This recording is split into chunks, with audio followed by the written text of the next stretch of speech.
Hello, hello, and welcome back to A Dose of Sass. It's your girl Caitlin of Sass and Cellulite, and we've got another fun Is It Diet Culture segment today.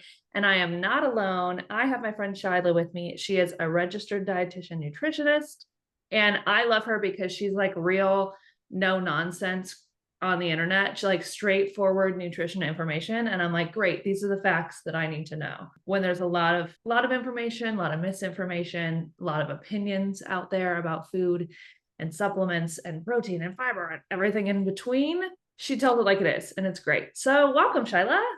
Thank you. I am so happy to be here. I'm so glad to have you. Tell us a little bit about yourself, how you came to be what you're doing today. Yes. So, as said, I'm a registered dietitian. I'm based out of the DMV. I'm in Maryland, not too far from DC, like 45 minutes. I became a dietitian in 2023 in June. So wow, it's been 2 years now. Oh my gosh. Yeah, like I think like next week or something is gonna be 2 years, and a lot has happened. I feel like I've done a whole host of things in these last 2 years, but it's been great. And I work in the counseling setting, so I work with people every single day, and then I also do social media, so I get a nice two sides of the things and help people in a whole bunch of different ways, which I love and what I've always wanted to do. So I love that. How did you like decide you wanted to be a dietitian? How did you get like to? I don't know. If people ask me, "Oh, how'd you stumble on that?" I'll tell them I didn't even know what a dietetics major did in college. Like I started off in college as international business. Wow. And then, and then I went to environmental science. And I stumbled on dietetics. I was vegan at the time and I was like, "Oh, I like nutrition. I'm gonna make everyone be vegan." And then I was like, "Yeah, let's become a dietitian, whatever that means." And then my sophomore year, I transferred into the dietetics major and didn't even know that we have to do something called a dietetic internship. I didn't even know that was a thing. It's essentially like our residency. So we like go to a hospital setting and it basically work for free. And then we have to do that before we take our exam. And I had no idea that was a thing until like my junior year. But over time, I realized, oh, this is really cool. And I get to do a whole bunch of different things with this degree. Like, I don't just have to work in a hospital, even though I used to. I don't really have to just do anything. I could work in a school, I could counsel people, I could do social media, I could work in corporate, like do a whole bunch of stuff. And so I quickly got excited about my path and I'm so happy I went with it because here I am. Yay. Yeah. And I can tell you love what you do. You love what you talk about. So I'm excited to talk to you today. I've got some juicy things that I feel like are circulating the internet. We need to get to the bottom of what's the truth. Oh yeah. But first and foremost, let's start with a fun little question. What is your current hyperfixation meal or snack at the moment? Over the last like almost 2 months Wait, can now, I guess? I bet you it's tin fish. Is it please. tin fish? Like that's always in rotation, but a new one, a new one, relatively. Okay, the last 2 months, tin fish been my thing. We're locked in for years, but as of the last 2 months, I have been having the IKEA chicken meatballs, Oh, edamame ooh, with some barbecue sauce. wow. Not for the edamame, for the chicken meatballs. Right, right. The IKEA chicken meatballs are delicious. I've never had them. Air fried for a good 12 to 15 minutes. My gosh, get you some next time you're at IKEA. I don't have one near me, and it's such a bummer. Like I have one like an hour away, and I'm like, that's That's it. It's like you either live close to IKEA or you only live like an hour away. It's yeah. like there's And yet no. they're everywhere. Yeah. And yet they're all over the place. Yeah. But I've been obsessed. And in general, I've just been really in an edamame mood, like bags I get every time I go to the store. Literally after this, I'm gonna go to the store and get bags. I It'll be love that. I've been really into the Trader Joe's chicken sausage, specifically the garlic herb one at the moment. I will eat that for every meal, except for breakfast, but like snack, meal, throw it in a I pan. love that Yeah. for you. And one thing that I'm interested in trying, I just picked it up from Trader Joe's yesterday. They have like the normal chicken meatballs. Now they have a pineapple teriyaki, and I'm very excited to try those. Ooh. Meatballs are so hit or miss for me because I feel like the texture can be off. Agree. So I'm like, if I Totally. get one bad bite, I'm like, throw the whole thing away. Yeah, it's like I can't finish this. No, I can't. I can't. Okay, love that for you. I feel like the first main thing that we need to talk about right now is fiber the new protein? No. And this question only exists because of the internet. Like we Yeah. attach ourselves to these topics and then we're like, "Oh, let's just be so obsessed with it and replace it with the other thing that we were obsessed with last year. And it's like, no, in the nutrition world, dietitians will tell you we've always been obsessed with fiber. We've always loved protein. And fiber is fiber and protein's protein. They're two completely different things. They're both important for two different reasons. So what I like is that now we're actually shifting away from like protein only, protein. Now we're getting creative with fiber as well, which is something we really weren't doing on the internet. So I am like over the moon that fiber is getting all the attention that it's getting. And I'm even happier to be a pioneer of that. Like I love that. They do wonderful things together. You know what I mean? So eating them together, including them in your diet together. And all of a sudden you get back to the whole point of a balanced diet that incorporates both of them, not prioritizing one over the other. I say this all the time, but like basic nutritional information is just too boring for the internet. That's Like what it is. that's all. Come up Like with ways to make it, it's not even controversial and like you got to get so much of this, but it's like actually you just need to get a little bit of everything.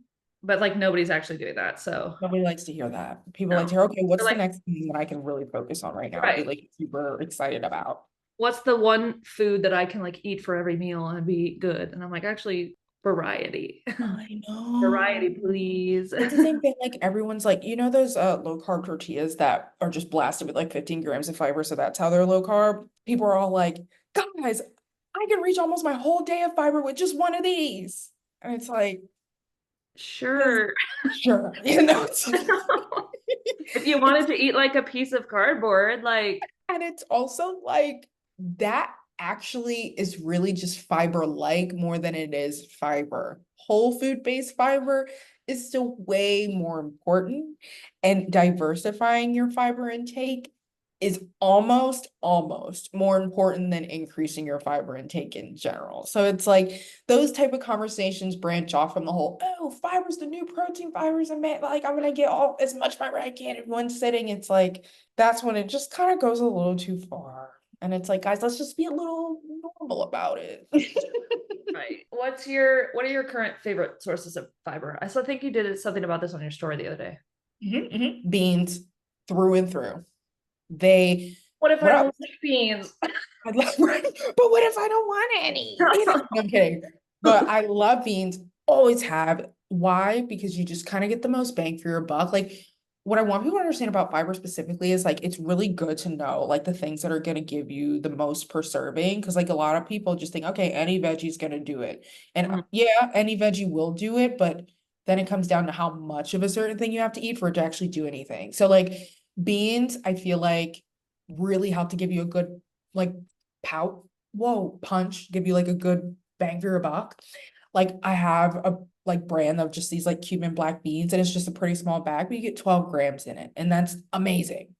I That's didn't even know they made like single serve bean they packets. do, and it's so Like, good, like to just like take for lunch or just like have something. When I worked in a hospital and I didn't like work from home, I always just like took a little baggie with me to lunch and just make it a part of a meal. And it's just very quick and easy. Like most times you could do stovetop, but you could just literally just put it in the microwave and then it's done in 90 seconds. I also really enjoy edamame. That's why it's part of my it's just so easy to snack on. It's so easy to create and like put into your meals.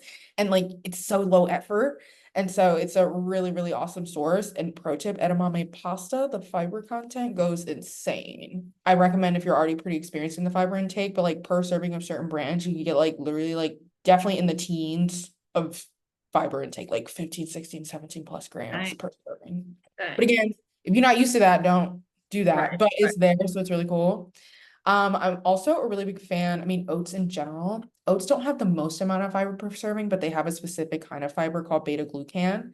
And so that's really helpful for like being helpful for lowering cholesterol, blood sugar management, all the things. So it doesn't have the most amount of fiber per serving, but the type of fiber that it has is really helpful. So many different types of fruits and veggies, like things I'm not even mentioning have fiber. But the thing I want to kind of touch on is like fiber is meant to be something that you kind of gather throughout the day. So you're meant to get like 3 grams here, 4 grams here, 10 grams there, 2 grams here. Like It's not supposed to be like protein, which is why I also can't stand the whole like fiber is the new protein. Cause like you can absolutely just get 20, 25 grams, 30 grams in one sitting, easily of protein. It's Mm. not the same thing with fiber, and it's not meant to be. You're just meant to gather where you can from a variety of different sources. Boring. I'm just kidding. But that's not exciting. No, I that's know. can you overdo it on fiber? I mean, I'm sure you can, right? Like No, poop your pants, I imagine. there's like kind of two answers to this. One answer is for the average person, absolutely. Hmm. Why? Because the average person right now is severely under eating fiber. Over 90% of people are under eating fiber. Hmm. Talking 5 to 10 grams they're eating a day, when recommendations minimum range from 25 to 38 grams a day. So Hmm. if all of a sudden overnight, the people that are under eating it start seeing a bunch of fiber videos and therefore start ramming in the fiber, that's going to cause some issues because fiber is like not meant to go from 0 to 100. Gradual increasing of fiber is how it's supposed to go to help boost tolerance.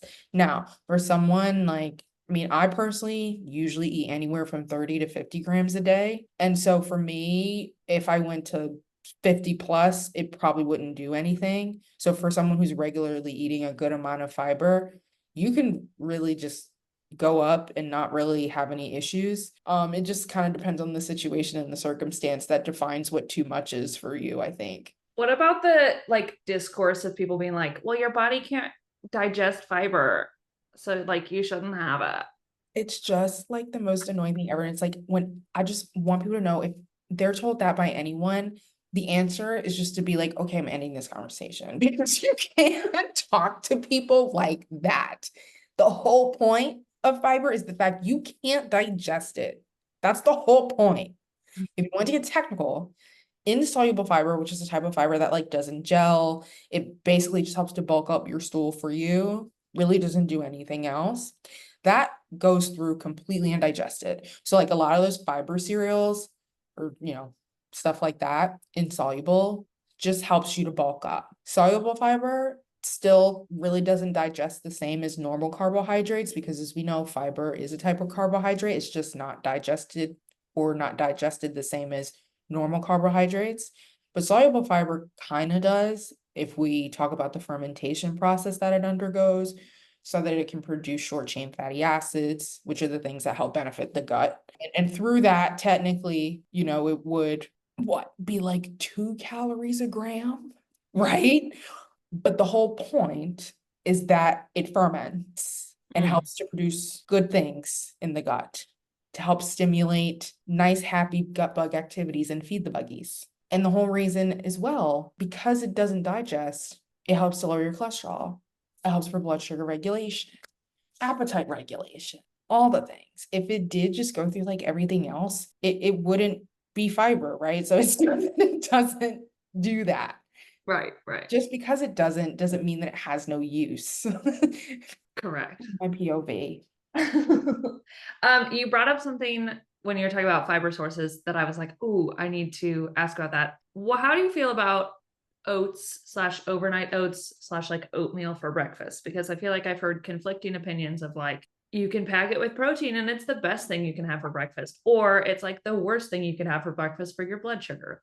Okay, so one thing that I've noticed working with clients is they'll be like, I'm having oatmeal for breakfast, and an hour later, I'm starving. Mm.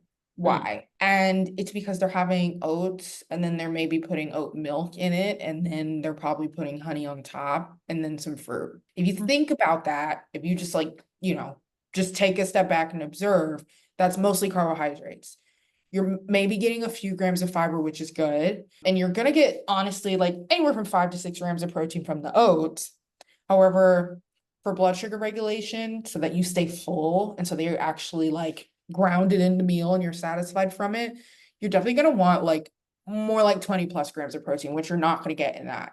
Mm. So chances are your blood sugar is going to go up higher and quicker. And chances are higher that you're going to be hungry sooner after. Versus if you paired it with a protein, it would be a much more steady increase and things would digest slower and you'd probably extend that hunger a good 2, 3, 4 hours after. So it's a bit sensationalized on the internet, but you're definitely better off pairing your oats with a protein, just like any other carbohydrate. so that Sure. it's a more balanced meal. Yeah. Again, a boring answer. I know. But this is what the people need to hear. Like, Like it's super simple. Like, I always tell everyone, clients, internet, don't major the minors. mm, Don't major the minors. like that's good. Okay, this leads me into my next little segment. I feel like a lot of dietitians on the internet make their platforms about rating other people's food and other people's eating activities. And I know you have thoughts and feelings about it, but I liked what you were just saying about talking about having oats for breakfast. Like, Mhm. informationally, like neutrally, you're like, this is Yeah. what will happen to your body if you have this. Yeah. Like, do with that information what you will. And not like you're not saying don't have oats for breakfast or do have oats for breakfast. You're saying Yeah. what's going to happen if you have oats for breakfast. And like I Yeah. feel like that approach is a lot more helpful than Babies, like than like just absolute, well, it's not a balanced meal, so you should try again. Like, it's just I want to know how you feel about dietitian rating what I eat in a day. I don't like it. I think it's unproductive. I think that we have better use of our time and our energy, and I think it is somewhat of a power trip. Like that's how I feel. Like that person did not ask. That Hmm. person didn't ask. And the information, a lot of times, not every time, but a lot of times, the information that's being shared through rating the what I eat in a day video is valuable. But I think there's maybe 3, 4, 5 different ways that we could have delivered that information without even using that video at all. You know what I mean? Without pointing to someone and pointing to someone's plate and someone's snapshot of their day to prove our point. And something that we learn in school too is like 24-hour recalls, which are essentially just like, hey, tell me what you ate the last day, or tell me what a typical day in your eating looks like, is not representative of someone's overall trends. Hmm. So, to then go online and kind of go against what we know to be true for the clicks, don't like that. Yeah. Yeah, because it ends up being, yeah, it's one person's day, one day. Like you don't know. And also, and I've talked about this because I did a whole episode on what I eat in a day. I won't ever do one because first of all, it what doesn't matter. And second of all, like the thought of doing one already pressure. Already, Yeah. oh, I need to do this a perfect day. This needs to be I about, know. and I don't need That's that another energy. thing too. Like we know that there's orchestration that goes on behind the scenes, and that the whole trend kind of induces pressure in the person that's doing it. And I just, especially if like nothing's wrong, they just didn't add a healthy fat. What discourse do we need to add? Right. Like, what, how's it going to benefit the public? Right. We're not perfect people. I don't have a healthy fat with every meal. Like nobody does. We try. Like, Yeah. It's yeah. I like that you talk about having ugly plates. Is that you? You talk about that, don't you? Okay. Tell me about that. I feel like, and kind of going into this, like what I eat a day thing, so many plates that we see online, especially like health and wellness accounts, they look perfect. They're very colorful, or they're very well plated, and they just have everything in wonderful proportions, and everything is symmetrical and complicated. And that's not the reality of it. And I tell people, like, most times if you are living the healthy girl lifestyle through and through, you don't care about that stuff. Not every single day. They're like, oh, well, what is a healthy meal that is, gonna be filling? And do you want a healthy meal that's filling, or do you want a healthy filling meal that's pretty? Take your Right. pick, because it's not always the same thing. Most of my meals are very repetitive. They're really not cute. I eat 10 fish like my life depends on it, with rice and some seaweed. And do I take a photo of that? No. Do I? Do I post videos about that? Kind of now, because people want me to share Right. my ugly meals. So now I'm thinking of kind of making a series about it. Yeah. But like, if the average person just like shared meals of just like eggs and like a partially bitten piece of toast with some apple butter and fruit, that is probably not going to do as well as the super aesthetic girlies video, even Right. though it could be just as nutritionally complete and work and be the thing that that person eats in and out and totally works for them and checks off all the boxes. Because it isn't pretty, it's like not worth the views or something, when in Right. reality, It's like, that's how it is. No, There's no my real my rocket food science behind it. Like, my food looks like toddler food most of the time. Like, well, first of all, I hate my food touching, so like it's it's not even like on the same plate. I'm the opposite. I love it. Oh my God. I would love to love it. Yeah. I mean, truly, I will eat dinner leftovers for breakfast. That's what I had today. Like, I had bok choy, salmon, a little bit of rice, and I put it in corn tortillas. And that's what I had today. It is what it is. It was great. Yeah. I had the ugliest yogurt bowl today as a snack. Was delicious though. Was it the most photogenic? No. But I hit every box. I literally put roasted chickpeas in my yogurt. Do you think that's aesthetic? Nope. You put beans in your smoothie, don't you? Every day. Oh my gosh. Yeah. I'm literally gonna make one this week. I'm gonna make a salted caramel bean smoothie. Wow. So good. Oh, here's a great question for the Is It Diet Culture episode. How do you feel about the folks who say, don't eat anything you can't pronounce? There are some people who can't pronounce riboflavin. I'm not naming names, but that's a B vitamin. Right. So if we're using that as a marker, People we're can't pronounce quinoa. So, how can we use that as a benchmark? I mean, the scientific name of so many fruits and vegetables are like so long, so drawn out, many dashes as part of one name. Why would we use that as a benchmark? I just think it's a very simplistic way to make a point. It's just like, it's kind of like grasping at straws. hmm, And to me, that speaks more to literacy than hmm. food quality. So You said it. Do you think that there's a second question? Do you think that knowing how to read nutrition, well, I guess not knowing, but like, is reading the nutrition labels when you're shopping for food helpful? Or like, yeah, I think if you know why you're reading, if you're just thing is, and the unfortunate reality is most people don't really know how to truly interpret what they're reading. And so it's like it could kind of go either way. Like someone could quite actually see a video of someone being like, oh yeah, like don't eat something you can't pronounce. And they see something they can't pronounce on a label, and that's how they interpret it reading that label. And hmm, that's unfortunate. Like, because really that's how impactful receiving nutrition information or misinformation on the internet can be. Like hmm, someone sees a video once and they think that that's true for years to come. And right. that's the big problem with it. I think that, if you're really looking for specific things, like, if you have a condition or if you are on the verge of having a condition that absolutely includes diet involvement, then I think it's really important to read your labels. I also think it's just important for people to just know what they're eating, not out of a place of fear, but just out of a place of just knowing. I think that's all our right to do.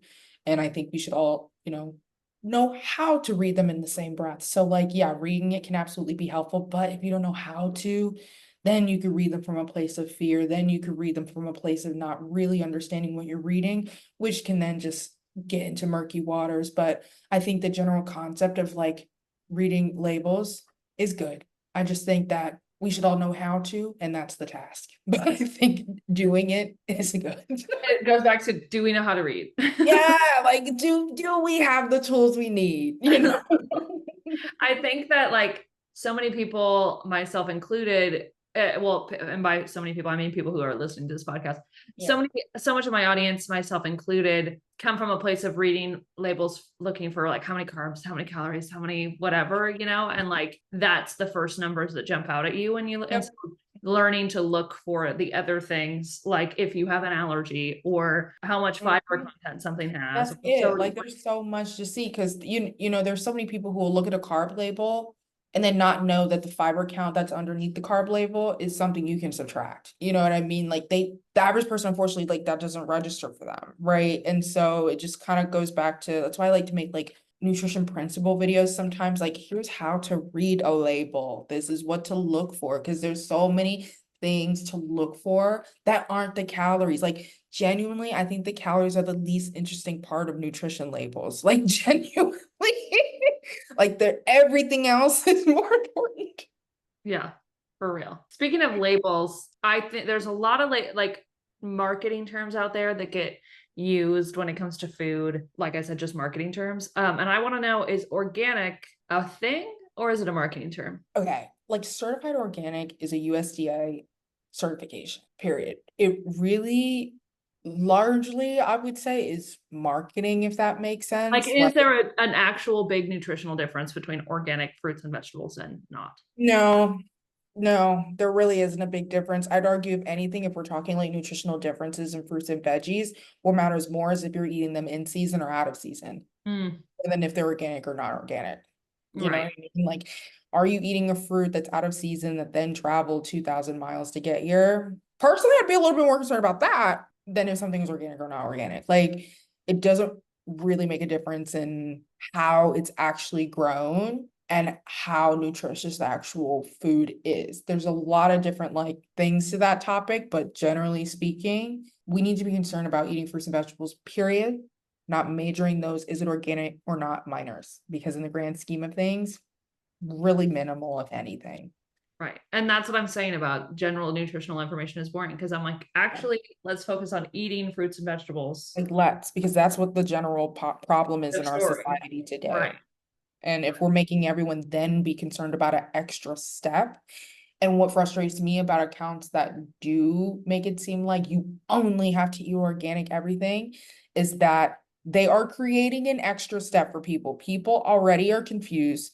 They already feel like they can't meet the goalpost. And then every time they get on the internet, the goalpost is being moved further and further away from them. So they feel like they step up and then they still have 5 more steps to go. And that's not how you help people actually make a change in their nutrition. Right. Yeah, I feel like people, it feeds into this all or nothing mentality of like, Mm-hmm. okay, I need to eat my fruits and vegetables. Oh, shoot, they're not organic and perfect and from Whole Foods. So, like, I'll try again next time. Like, screw them. When like all vegetables are good vegetables, right? Yeah, like, I don't care if they're frozen, I don't care if they're fresh, eat them. Like, you know what I Ew, mean? that too. The whole like fresh versus frozen debate. Like, Yeah, like, please just I eat just them. want you to eat. And that's the thing too. Like, people be like, oh, I wasn't absolutely perfect this day. The whole day's ruined. Then it turns into whole week's ruined. And then they just haven't gotten back to their goals that they had set for themselves. And it's like, because we just make it seem so, so complicated for people. Yeah. People, like, I think understanding that people have more autonomy than they think they have with their own nutrition is so powerful, and why I try to instill that in people, like, through my messaging, like, you can do this. It isn't as noisy as everyone makes it seem to be. It really isn't that complicated. Yeah. You know what I mean? Yeah. Like, no, you got this. Well, and you also have to build up this like take what you like, take it or leave it mentality kind of Yeah. like not everything is for you. I don't like tin fish. I'm sorry. I don't like them. I'm not going to eat them. So it might But serve I'm you not over here for like past. guilting myself over it. Like, I'm not forcing them down my throat because you No. said so. Like Exactly. Like, that's, hold and my right. nutrients elsewhere. Like And that's the thing too. Like, if there's some sort of food that someone says, oh, you gotta eat it, guarantee you there's 4 or 5 other foods with the same nutrients in it. So no, you don't have to apply what works for you and right. leave what doesn't work. Boring. But I want you to do everything for me. Okay. Speaking about like, let's just eat food. Let's talk about supplements.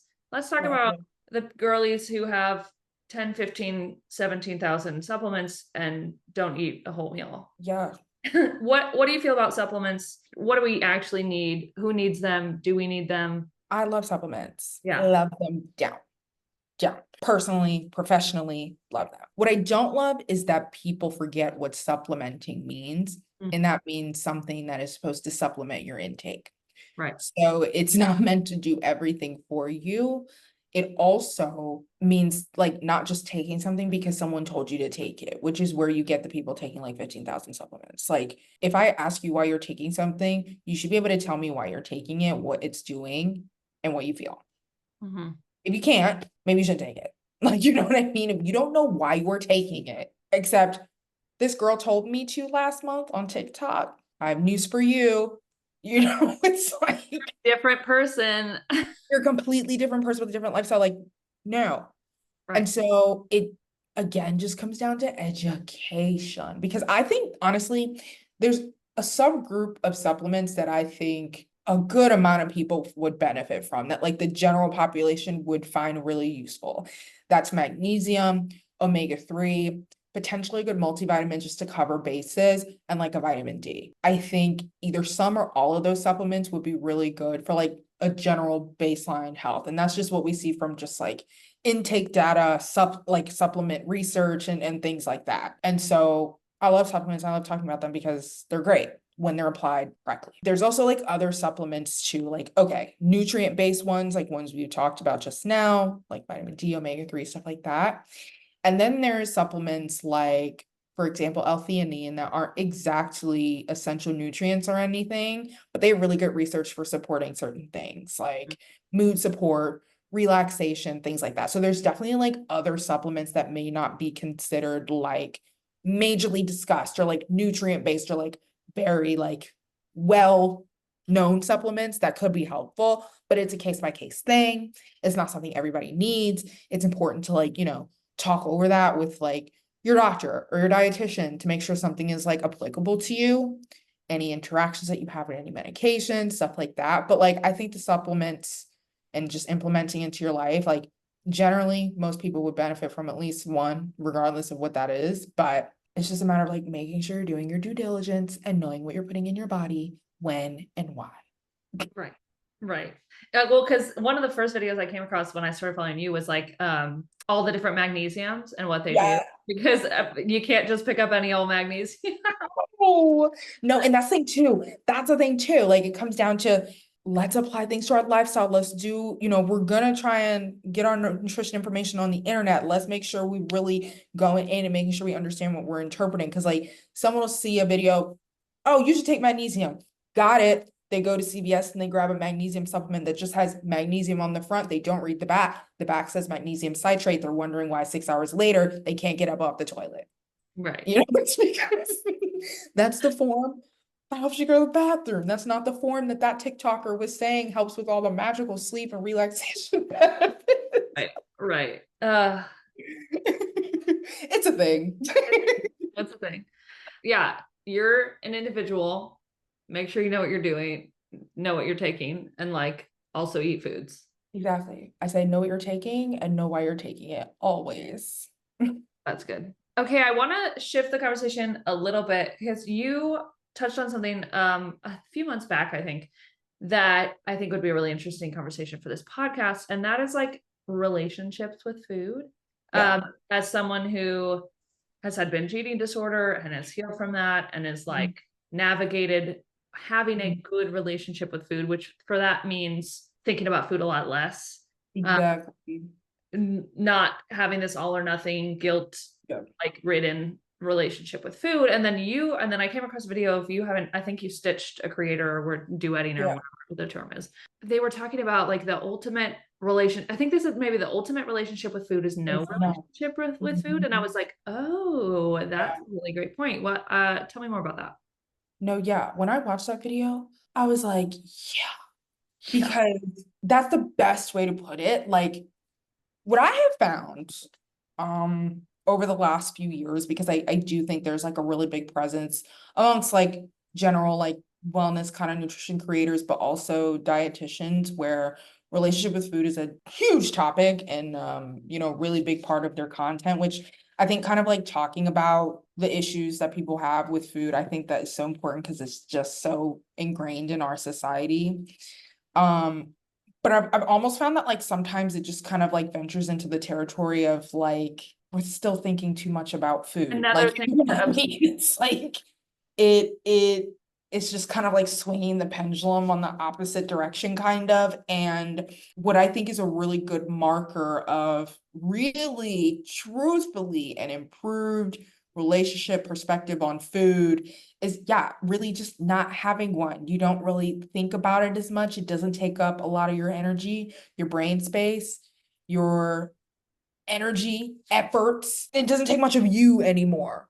right. If you ask someone who has struggled with food, a lot of times they'll say like it's exhausting because it's all they think about.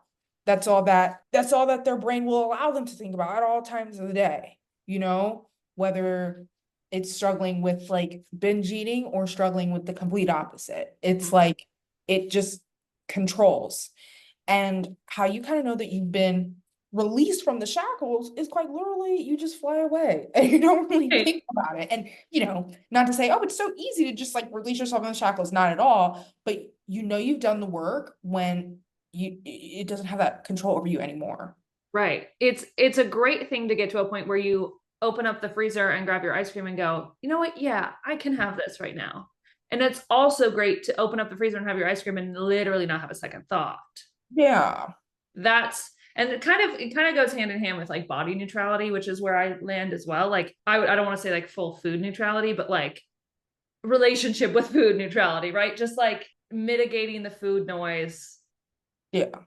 thinking less about Yeah. food. Because if you think I about had a conversation with do you know Sam Provite of Find Food Freedom? yeah, yeah, I had her on the pod a couple months ago, I think, and we were talking about intuitive eating. And like yeah. we talked a little bit about intuitive eating can be a great approach to eating, but it also, like healing your relationship with food, can become this other thing to obsess about. And am I Yeah. intuitive eating right? Am I doing clean eating right? Am I doing whatever the heck eating right? What if we just didn't do any of that? Yeah.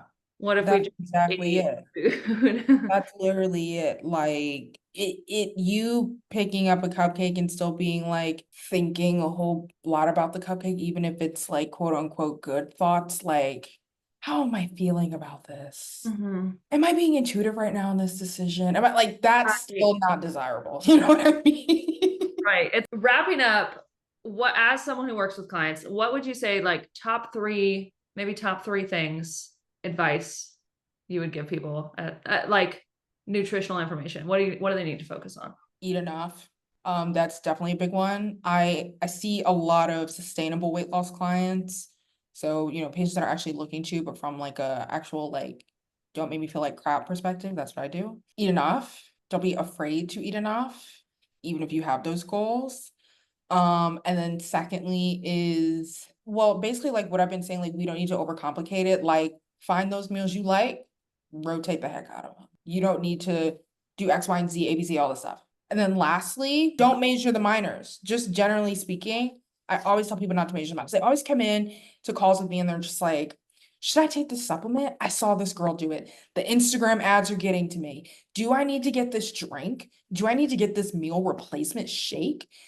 No, you know, like you don't need to. Right. I always tell people too, like if you're not eating enough, if you're not eating enough protein, fiber, healthy fats, some cool complex carbs, you're not drinking enough water, you're not sleeping well, the stress management is out the door and you're not doing anything to even a little bit mitigate it.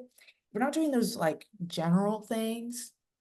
There's no reason for you to like get the next gimmick. Does that make sense? Right. So much of the work is done in the basics. And just because they're the basics doesn't mean that they're easy to do, but they're the basics and we got to get those down.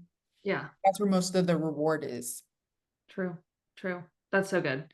Where can people find you on the internet? Healthy Shyla on Instagram, on TikTok. Yes, I'm on YouTube and I just need to edit the videos, but please find me on YouTube too. Like I'm getting there. And I have a Substack, Healthy Shyla as well. Ooh, her Substack is great. I learned so much from there. Oh my gosh, as of today, they say I'm in the top 100, number 71, rising in health and wellness. Look at her go. No. That's great. That's so good. Okay, well, go follow her, do all the things in all the places. Thank you so much, Shyla, for joining me. This was such a great chat, and I hope y'all learned something from it. Yeah, thank you for having me. Yay! Thanks so much for tuning into this episode. I hope you enjoyed my sassy chat with Shyla. I just love the way that she shares information. Like we've said a million times in this episode, the straightforward nutritional information is boring, but it's the truth. So I hope you learned something. I hope you feel a little bit lighter and that tackling nutrition feels a little bit easier. And I hope you have the permission to have even less of a relationship with food, even more of a neutral relationship with food. Relationship with food, who? I'll catch you next time. Love you.